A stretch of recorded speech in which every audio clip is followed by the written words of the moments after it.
Ladies and gentlemen, welcome to Divers Ready. My name's James. As always, so great to see all of your smiling faces. Now, you may be aware later this year I am hosting two-week trips to Truk Lagoon, the wreck diving paradise out in the middle of the Pacific. And when we plan these expeditions to go out to really remote locations, I like to partner with the absolute experts for the particular area that we're going, someone who has in-depth local knowledge. And my collaborative partner in our Truk Lagoon expeditions is the one and only Pete Mesley. Pete's going to be joining me today for a little bit of a Q&A session about the best way to tackle Truk Lagoon. So whether you're coming with me to Truk on this particular trip or you have a trip planned at other times, there is tons of information that Pete has to share.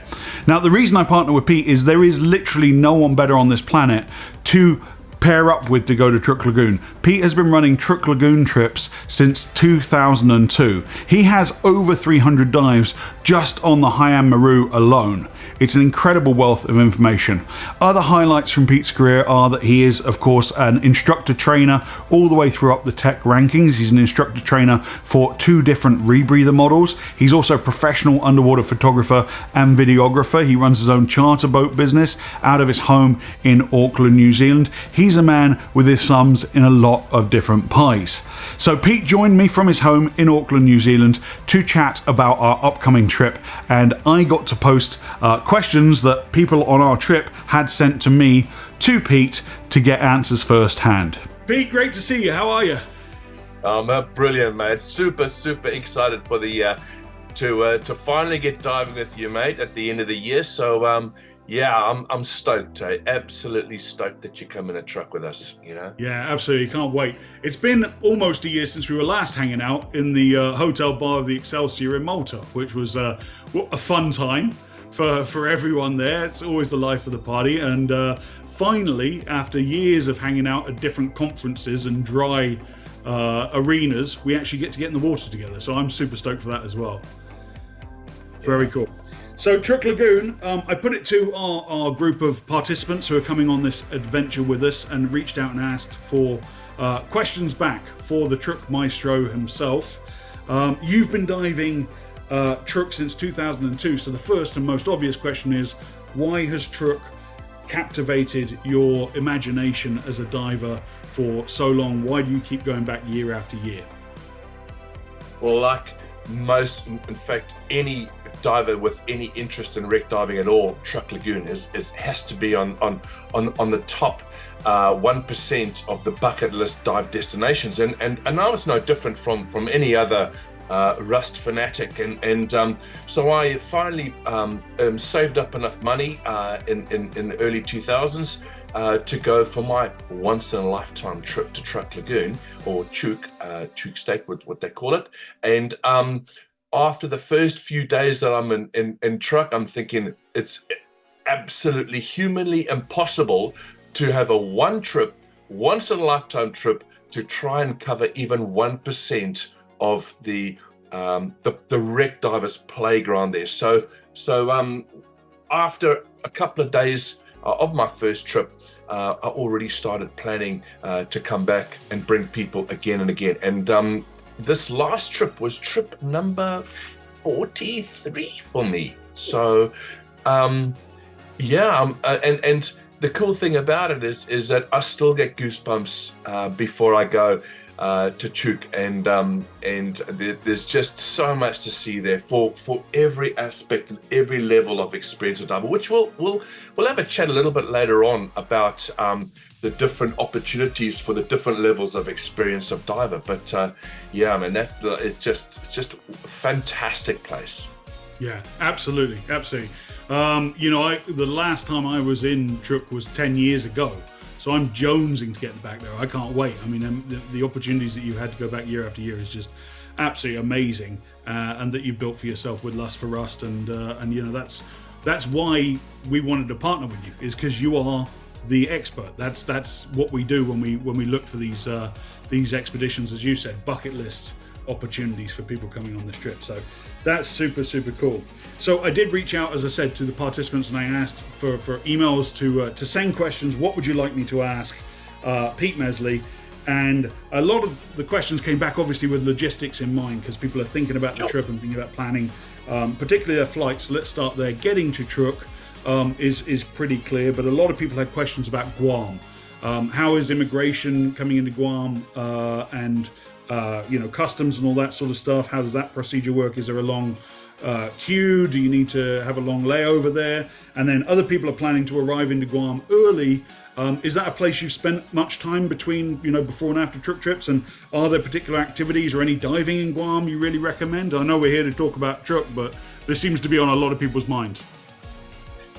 Absolutely, mate. So obviously getting to your destination, all the rest of it, the biggest advice that I've ever got to say to people is you've just got to be patient. It is going to take you a couple of days to get to your final destination in Truk Lagoon. Guam is kind of the central hub for flight destinations. Now, you can arrive into Chuuk bypassing Guam, and that is via the milk run, or the island hopper, which goes from Honolulu, and it stops 5 times before it gets to Chuuk. My advice would probably be to stay clear of these, because you are landing and taking off. The flight from Honolulu to Chuuk will take about 13 and a half hours. So it's hard work, and so my biggest recommendation, if you're coming from mainland US, is to fly to Guam. There's a gajillion flights to Guam every day. A lot of the time, transfers now. Guam is basically a US protectorate. So now, even if you're transiting, you have to clear customs. So again, Guam is a major holiday destination for a lot of the Asian countries. So if you are having a transit, I would say if your transit is any less than about 2.5 to 3 hours, I would say you'll struggle. You really will struggle. So if you're looking at flights, sometimes flights have such a narrow window. My advice would be better to err on the side of caution, because if there's 1 or 2 flights that are coming in before you will never get through. You just basically have to wait in line, and we're all victim of customs and clearing customs, and there's just no getting past it. You have to clear customs. Even if you're transiting within a few hours, you will clear customs, you walk out the door, you walk up the escalators, you will go through TSA again, and you will go through immigration, and you'll go step right back on the same plane that you came in on. So my advice: leave it a good few hours if you're transiting. Guam is if you're having to overnight in Guam, a real interesting place. If you're wanting to, there's probably more massage parlors and gun shops than there are per capita anywhere around the world. But it's okay, the airport is right, extremely central, and there is 100 hotels within an arm's reach of the airport. So whatever your budget is, if the Hyatt, the Regency, to crisp 1-star, Sun Vista accommodation where you basically get a bed and a block of soap, and that's it, or you want something a little bit more than that. So taxi fares from the airport, there's a million taxis there, and basically in and out of the place, it's fairly easy and simple. Nice. Awesome. Yeah. So a lot of people are asking about that kind of stuff. And then, of course, the next thing, once you get your flights booked, is you think about packing for the trip, right? So, from obviously essential scuba gear in whichever format you're in, whether you're single tank recreational, you're planning to dive open circuit doubles, or of course you're packing your rebreather. Most people will know what their gear is and what they need to bring, but are there any essential scuba accessories that you recommend divers either leave at home, definitely don't need, or absolutely should pack for the types of dives that we'll be doing in Chuuk? All right, another great question. So So for me personally, now I'll talk about the two different groups, recreational versus technical, but at the end of the day, pack the equipment that is going to, like, you're paying all this money to go to this destination. Again, in my opinion, what I'm doing is I'm packing my essential equipment, all the gear that's going to make me happy. So the stuff that I'm wearing, again, this is going to make me happy doing all of my diving over that two week period and all the rest of it. So I'm not going to worry about saving a few dollars on excess luggage. I'm taking what I need. Okay, so like now, from a recreational perspective, the water is 30 degrees C. So what's that, 84 F? 85, yeah, 84, 85. About 85. So you're not going to struggle in terms of water temperature, but what I would strongly recommend is a full length like bodysuit, just for abrasion protection and scuffs and cuts. If you are, again, if you're a seasoned traveler and you know that you get cold in these high degree or high temperature waters, then just bring the wetsuit thickness appropriate to keep you happy in the water. But whether we at 60 meters, 200 foot, it's 30 degrees C, 84, 85 F on the bottom or at the surface. So the temperature conditions are really quite good. Gloves, essential. If you're like me and you don't have that much padding on your roof, then I would recommend like a very, very light hood. And then that, again, that's just going to be for bumps and all the rest of it inside the wreck. Other essentials is when I was in my earlier days in Chuuk diving there, I would always get massive blisters on my feet.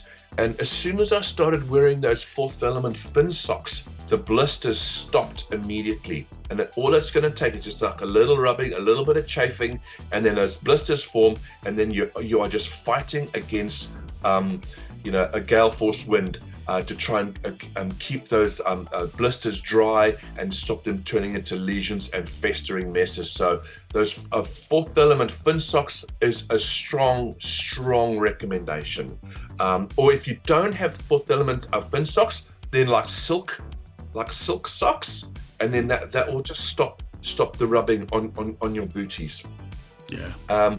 So also staying within the recreational diver zone there. Now this and for everyone, this is the tropics, right? So in terms of weather, expect to be rained on. All right. The tropics, it's green. It's green because it rains. If it never rained, it would be orange. It'll be the desert. All right. So you will get rain. You will get wind. You will get thunder showers and all the rest of it. But it's very quick-lived and all the rest of it. So very, very light shower jacket could just prevent you from getting soaked from the walk from the dive shop back to your room. And that could just be very small, very light, packed away.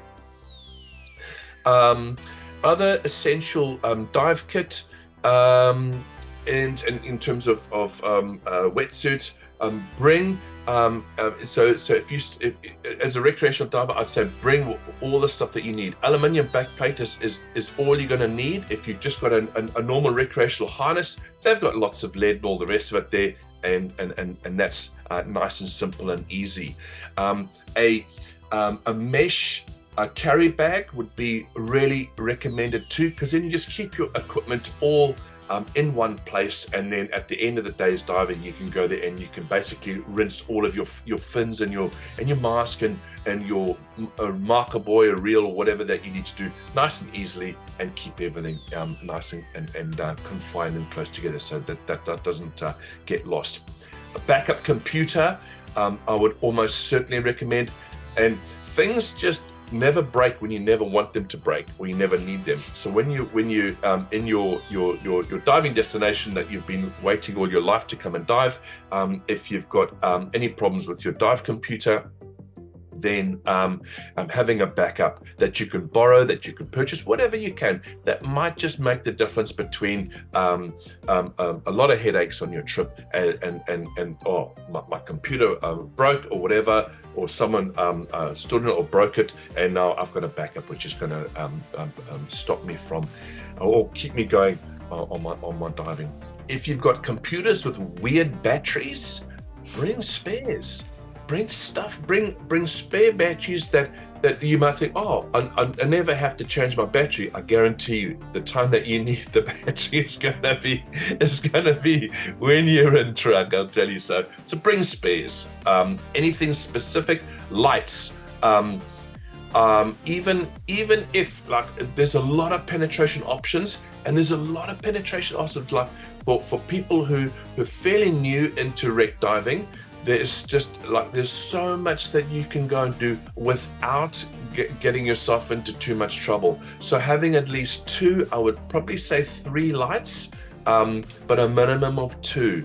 And then rechargeable options so that you can keep them nice and recharged for everyday's diving. And even if you're not planning on doing any wreck penetration, just throwing a bit of artificial light onto the reef systems on the outside of the wreck, it just the colors just absolutely explode. So lighting is a big one again for me. Yeah, awesome. And then for the techies, a lot of people are asking, specifically, do they need to bring stage rigging kits? John lines, is that a thing? And for CCR divers, sort of, what's the typical bailout setup? Are people diving deep and shallow bailouts? Are they staging deco bottles? Those kind of logistics a lot of people are asking. Okay, for the guys, the technical divers, the rebreather divers, the open circuit twins, the side mounts. For the rebreather diver, it's very important that you bring at least 2 stage rig setups, right? Because then, like now, what will happen is that you'll have your deep bailout, and then we'll have another set of rigs for so your rich mixed bailout system. In terms of spare parts, it's really, really important that you bring enough spare parts for your specific rebreather, because at the dive shop there, it's not realistically a dive shop, it's just a clothing shop that we go diving out of. So we've got things that you don't need to bring are basic tools, crescents, spanners, anything, screwdrivers, all that sort of thing. I've got a large equipment list there too, but things specific to your rebreather, spare oxygen cells, absolutely, power sources, battery setups, O-ring setups, all those things, tear aid. Oh my goodness. When your rebreather gets transported, that's the highest risk of getting damaged. Now, if you haven't got any tear aid, it's tear aid type A, which will absolutely save your trip, because then if your counter lungs get punctured, then we can find the leak, and then we can apply the tear aid. If you want to go one step further than that, then you bring a spare set of counter lungs with you. Anything like for example, a lot or most of the rebreathers that are around these days have shear water compatible handsets and computers. Having a spare handset, because most things that break on rebreathers are depth sensors and buttons, and pretty much everything else we can fix, all right? So if you've got an opportunity to buy a second backup handset, or borrow a backup handset, then that could again be a trip saver for you. Yeah, and stage rigging, I've got 300 complete sets of stage rigging. So you do not need, unless you want to bring your own, like, hey man, you're always welcome to bring your own. But what I'm trying to do is I've tried to minimize the amount of things that you need to bring in order for you to enjoy yourself and dive into wrecks. So don't worry about bringing stage rigging. So like there's other important things is like labeling cylinders. I've got 1 million maximum operating depth labels and all the rest of it. So all of our cylinders are going to be appropriately labeled and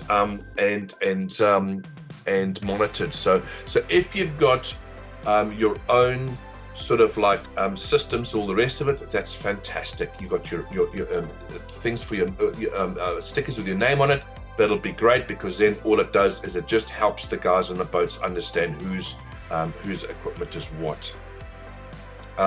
In terms of bailout, the thing is, I don't try and tell people how to do their diving. You guys are trained and all the rest of it to do all of that. But what we have found has worked for us, and this works for me personally. So we kind of tend to share this information.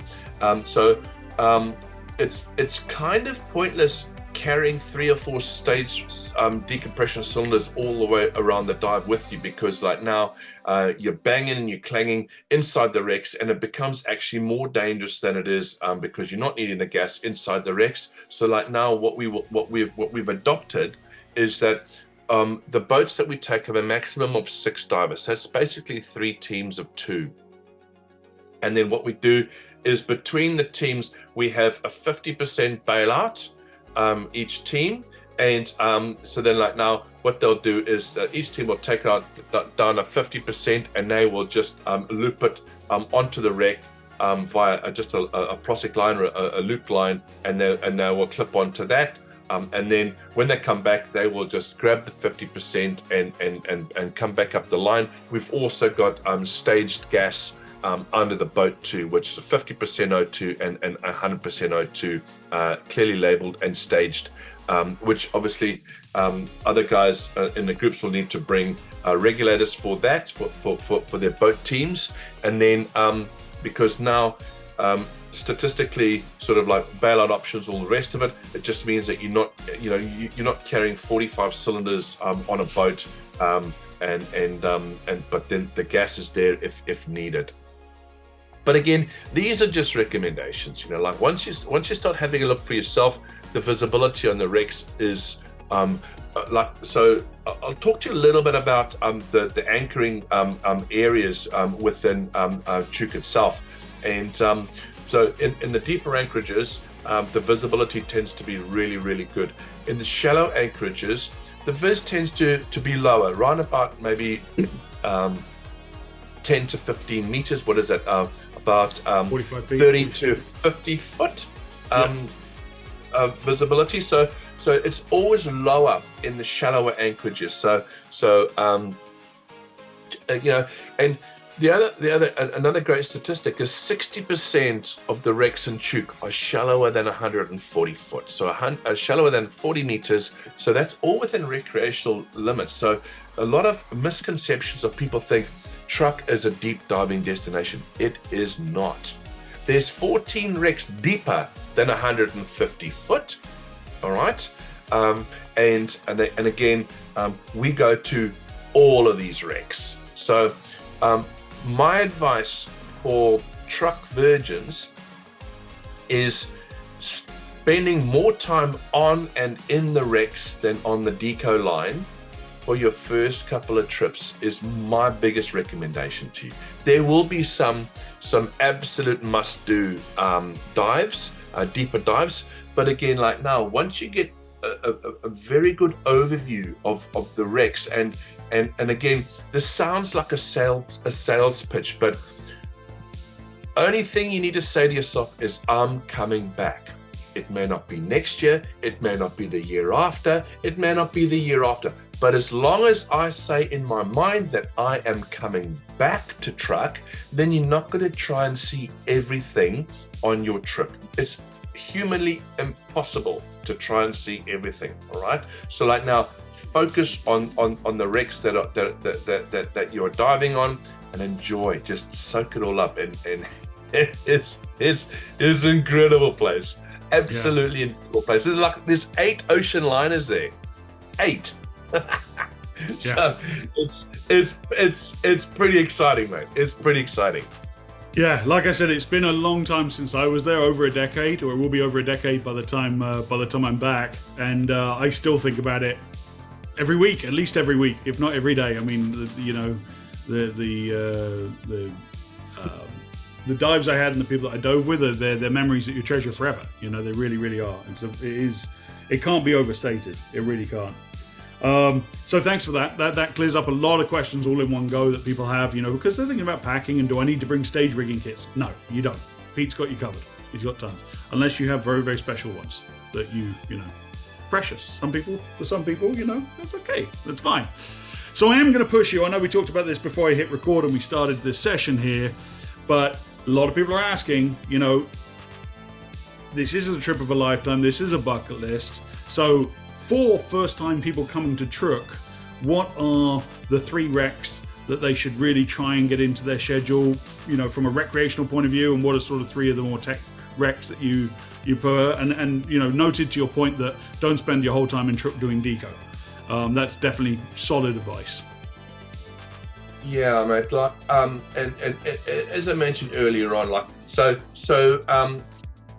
the biggest thing is that for first timers, okay, so now I will be talking with you. We will be discussing scheduling itineraries for people, but for first timers, I really want to make sure that everyone gets a really good overview of exactly what Truk Lagoon is about, and the biggest thing here is that you're going to be diving 25 or 28 different rigs, and now what I guarantee you is that after that you do a dive on one of the rigs, you're going to be going, I've got to do another dive on that 100%. I want to go back on that rig tomorrow 100%. So I said, okay, look, just hold on a second, and then we do another rig the next day and you go, no, I want to do that one 100%. I want to dive that one again 100%. That was me.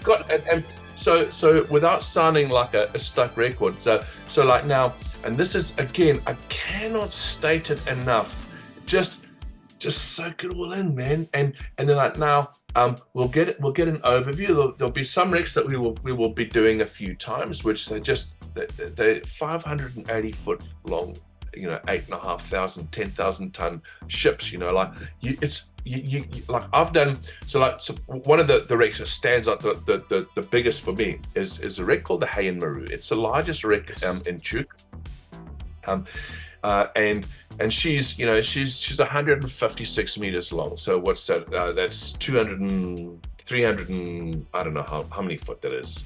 It's a big ship, right? Biggest ship there, and I've done probably maybe 300 dives on the D.A.N. and the D.A.N.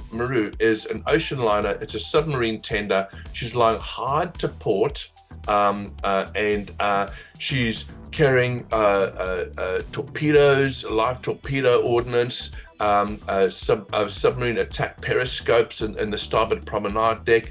The engine room is incredible, and she's just a fantastic wreck, and she's only 20 foot to the deck, to the starboard deck, like 25 foot with 20 foot and 36 meters, which is like 130 foot to the sand. So you're the same as me when it comes to Imperial. I'm just guessing. I have no idea. I can see it. You're like, sorry, I have to apologize to my American friends. Like, yeah, we're trying to weed you guys off. I have no idea. I'm the same. I'm the exact same. I'm like, I'm probably completely talking out of my rear end in terms of Imperial. But hey, listen, we try slowly to weed you guys off Imperial to bring it. We're trying. I'm trying, one student at a time. I'm trying. I'm flavors back. But, so D.A.N.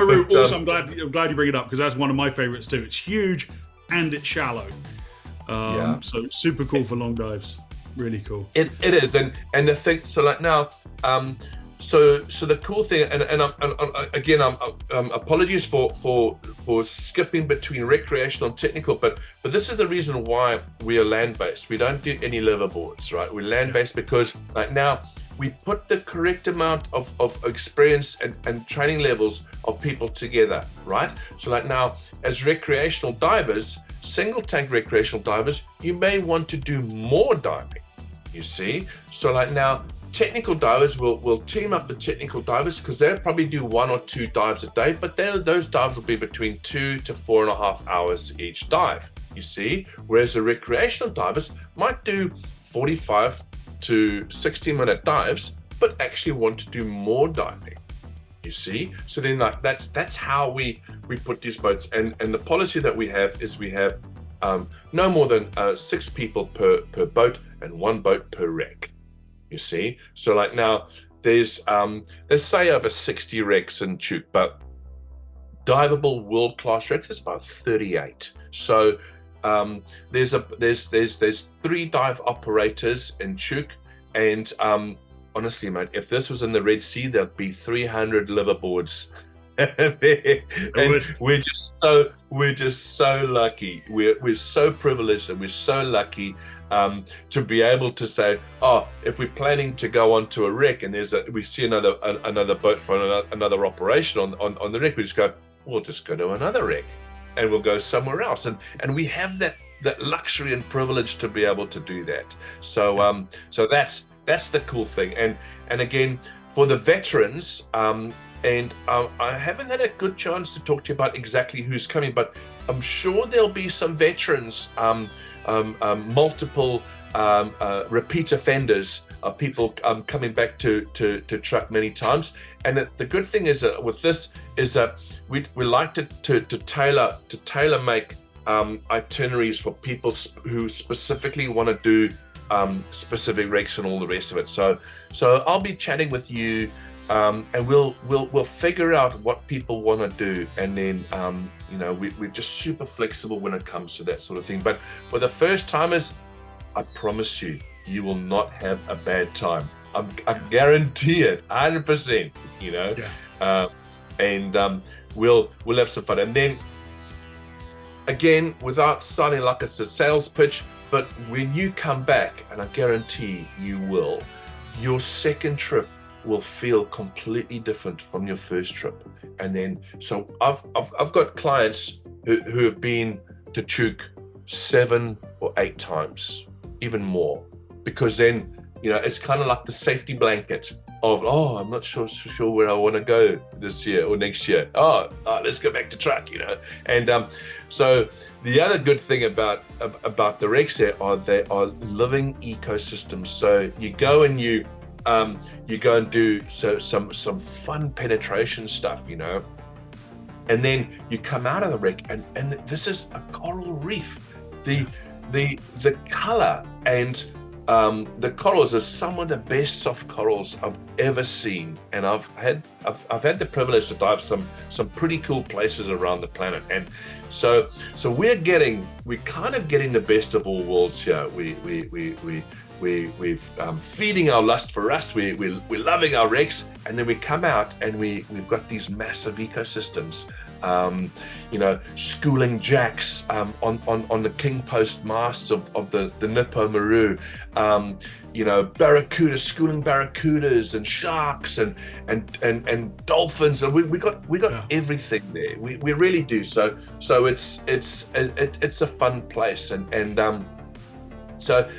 Another thing that maybe you've got this question also lined up, which has just prompted me now, is what sort of courses will help now for the recreational diver. So I would strongly recommend a minimum advanced upper water diver, because then that can get you like to 100 foot, 30 meters, which will now give you a little bit of flexibility, right? If you've got deep training, that gives you to 40 meters. So again, that just extends you a little bit more. Enriched air or nitrox, an absolute must. You just extend your period of time in the water. At Blue Lagoon Dive Resort, we've got nitrox blending machines, we've got oxygen generation plants, we've got everything there for you. So just paraphrasing, a minimum advanced upper water is strongly recommended with deep training and nitrox. Now, having a rec cert is kind of a no-brainer, isn't it? If you want to start to poke your head into holes and go a little bit further than normal, then the advanced rec penetration program you'll really get a lot out of it. And again, the biggest thing here is we spend most of our time thinking and planning about our once-in-a-lifetime trip to Truk Lagoon. So like now, excuse me, is that if we're prepared as much as we can, like training wise, and also dive fitness wise too, it's probably a good idea for you to get out with your local operators, get in the water, get dive fit, because the last thing you want to do is to get to Truk the first 2 days that you're going hard, you're doing 3 or 4 dives, all the rest of it, and then after you go, oh, I'm so tired. I just, so go out with your local operators, and try and also, and get yourself dive fit, and also with your training. You're investing in your sport, so this is the absolute reason why you extend your training. You specialize in different areas, i.e. wreck diving or nitrox diving, and all the rest of it. So like now, then you're putting all of that to practice when you and that's just going to increase your enjoyment so much more. The same thing goes for technical diving. Advanced nitrox decompression procedures, absolutely baseline. This is brilliant, because like now, if you on a set of twins or side mount on open circuit, and you're throwing a nitrox 30 in there, you can be doing 90-minute run times, 90-minute bottom times on these 30-meter wrecks, and still, what you've done is your value for money, your dollar per hour value on diving these wrecks just went up 100-fold. So a little bit of training, whereas I'm saying it's not required and it's not mandatory, but to get yourself up to advanced nitrox and decompression procedures, sort of like decompression to 45 meters, oh my goodness, that would just completely, so basically you're doubling up on your bottom times, you're doubling up on your run times, and you're kind of increasing the value of your trip straight away. So there's a lot of added value to just having a plan. And another thing, to anyone that's listening in on this, give James a shout, man. Give him a call and say, listen, what would you recommend? What would you recommend me to get up to? And then just, we got some time, and then just make the magic happen, And I guarantee you really will appreciate the investment that you've made in your training and experience before the trip. Yeah, for sure. Lot to unpack there, but I've got a couple of guys coming just in the coming weeks actually, who want to upgrade from advanced nitrox decompression procedures and just get helitrox and just get a little splash of helium in the mix to increase their enjoyment when they join us in Truk, just so that they've got that clarity and that memory, and that just for a splash of helium in there, even though they're not planning on doing super deep, but just to increase their mental focus underwater so they can really take everything in. And that goes back to what you're saying about it being an investment in the enjoyment of this trip of a lifetime. One of the other things on the subject of enjoyment, I think, is that a lot of people are keen to absorb and take in the context of what happened. Operation Hailstone, the why these wrecks are here, what stage they were at in the war, and all that kind of stuff. And one of the great questions I got from someone who's coming on this trip was, they've got the Klaus Lindemann book and they've got the Dan Bailey book.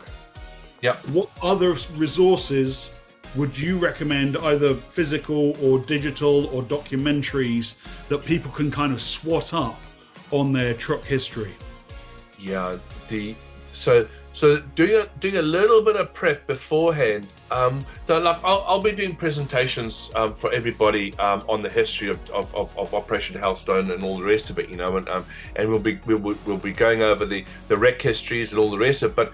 But doing a little bit of prep, like Rod McDonald has just brought out a second edition of his Truk Lagoon book.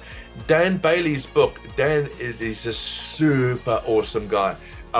This book is so detailed, but honestly, it's considered a weapon, because it's like almost 3 kilograms for his book. It's so detailed. It's an incredible resource but again, if you hit someone with it, you'll probably kill them. So quite hard to travel with.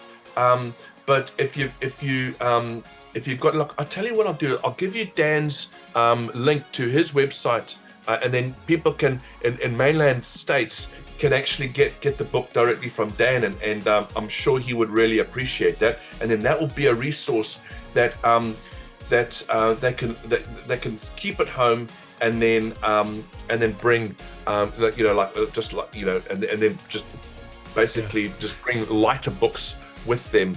I've got a couple of versions of a couple of editions of Dan's book, which people can borrow while we're in Chuuk. But Rod McDonald's also got his second edition, which is great. But the other thing too, though, is and yours, the veterans will agree with me here, is that when you're diving all these different wrecks, they all kind of just blend in together. And we have this joke saying we dive in the morning maru and the afternoon maru, because it's just so much fun diving all these different wrecks that kind of get overwhelming, with the names and all the rest of it. And what normally happens is that after the dust settles, after the trip, people go back home, and then they actually start to properly read specific wrecks which made an impact on them. So there's a whole different like wave of information. Whereas at the moment before you go, you kind of like equipment, training. Do I bring, what sort of deodorant am I going to bring in the tropics, and like shirts, like other things like attire. I would recommend not to bring cotton. Cotton in the tropics, as you well know, you'll just sweat. Air temperature is just hot and humid all the time. So anything moisture wicking based, like merino or polyester, anything which is extreme wicking material and quick drying, I'd strongly recommend that, because then you're going to be soaking with sweat by the time you leave your room, your air conditioned room, to when you get to the dive shop, and then it'll just dry quickly. Sunblock, bring suitable head protection, and then a lot of people have the long sleeved polyester shirts, like the I don't know what you call them, the Columbia fishing shirts. Yeah, that's something like that. Perfect, because then it just gives you a little bit of respite from the heat and the sun, but also at the same time keeps you cool, and it dries really quickly. Yeah. And there is shade on the pangas, correct? But a good floppy hat for when we're around the dive shop, around the grounds of the resort is always a good idea too. Something with a nice brim that's going to keep it off your ears. Absolutely. And other good things is that and one of the policies of the guys at Blue Lagoon is that all the filtered water is absolutely free of charge, which is incredible, because as you know, mate, like in the tropics, if you're not drinking at least 250 mils every hour or so, you're going to become dehydrated and problems will ensue. So like now, I should have had something prepared earlier, but I don't actually. But there's for all divers ready clients, we're going to have a little special gift for you guys, and it's going to be by means of a limited edition drink bottle, a flask for you guys, and it's only for the guys that book on James's trip, and it's going to be like a little thank you. But at the same time too, is that on the boats they've all got these, we call them eskies, but it's basically a chiller of iced water, water and ice, and then basically you just get your drink bottle and you'd fill that up on the boat, and you drink while you're out in dive site. When you're in the rooms, there's filtered water in the rooms, so there's no reason for you guys not to be properly hydrated at all times. Perfect. Another thing I'm a big fan of is those little salt packets as well, the little fruity things that you put into your water. Because one thing to replace the water, you've also got to replace all the all the sodium and potassium that you're losing through sweat. All the electrolytes, cramps. Yeah, the electrolytes. So otherwise you're going to get cramps and all that kind of good stuff. So magnesium, potassium, sodium, super important as well. So those little fruit packets make the water taste nice and also help you with that. I'm a big fan of those. I use them here in Florida all the time. So very cool. Mate, I think we've reached the end of this exhaustive long list of questions that people had asked. Like I said, I just can't wait. I can't wait till November. It feels like a long time away, but it'll be here very, very soon. And thank you so much for your time. You're a busy man. Hey, man. But yeah. Is it? Yeah, mate. So looking forward to it. For those watching, if you're seeing this live now on the YouTube channel, after it's gone out to all of the participants who have already signed up for our trip, we do, at the time of recording, still have a few spaces left. So if you would like to come with to probably one of the greatest wreck diving destination, no, not one of the greatest wreck diving destination on the planet, with an England rugby fan and a fan of a lesser nation, you should get to our website diversready.com/expeditions, and all the sign up information you could possibly want is there for you. So there we go. Pete, as always, great to hang out with you. Thank you so much for your time. I appreciate it. Yeah, and we're looking forward to seeing everyone who's signed on to Truk, mate. It's going to be a fun trip, man. It's going to be a real fun trip. Yeah. Thanks so much, Pete. Bye now. And I get to dive with you. You do, finally. Yeah. You weren't there in Malta. You were too busy doing things and stuff.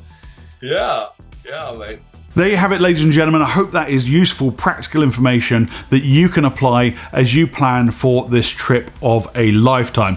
I can't wait to go back to Chuuk. It's been a long time for me, and a lot of those reminders serve for me too. It's fantastic to hear from Pete, the man himself. I want to say thanks so much to Pete for spending his time with me today. He's a very, very busy man, and also for our collaborative partnership in running this trip to Chuuk for the Divers Ready family. Thank you guys, as always, so much for watching, and I will see you in the next video. Dive safe, dive often.